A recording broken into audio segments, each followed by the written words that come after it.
After a significant, summer of anti-Semitic attacks, certainly in Sydney and in Melbourne, we were all out there on the ground covering it. It was relentless. It feels as though we haven't seen as many of those really large-scale incidents as we did during that period.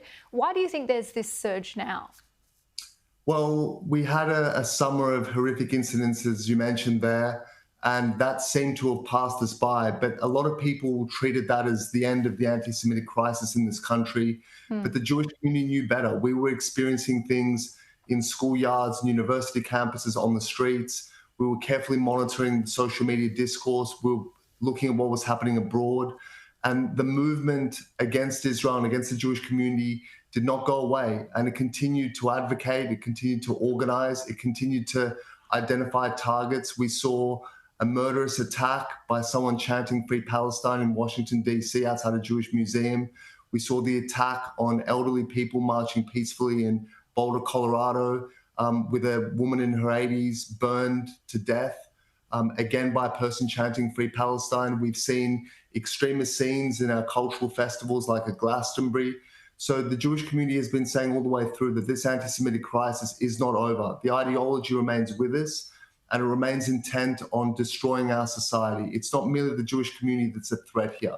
I think all Melbourne residents will think long and hard about entering their CBD when they see mobs like this running rampant. And I think we as a country have a choice to make as to who holds sway, whether we can allow these sorts of mobs to do what they do with impunity and utter disregard for the welfare of their fellow Australians, or whether we take a stand against it.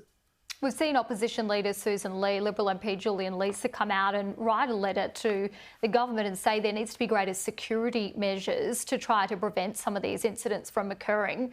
What extra measures do you think are needed that aren't already in place? Well, security is one thing that is obviously spoken about after these sorts of attacks. And we saw after the burning of the Adass synagogue, greater security funding to secure Jewish venues and likely targets of these sorts of attacks.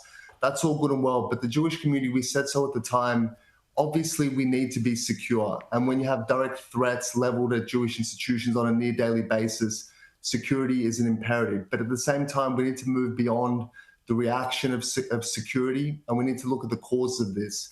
And prior to the election, my organisation handed down a comprehensive 15-point plan of action to actually address anti-Semitism, to move beyond the reactions of more watchtowers and more cameras, which is not how the Jewish community wants to live, but to actually address what's happening and to deal with it in a comprehensive fashion. So, of course, there'll be talk about the need for security, but I think we need to move towards actually talking about education and engagement and migration laws and the cultural festivals where a lot of this ideology is allowed to fester.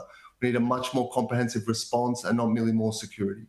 And that plan put forward at the Sky News Anti-Semitism Summit as well. Still, it seems a lot more work to be done. Thank you so much for your time, Alex Ryvchin. Thank you. Thank you.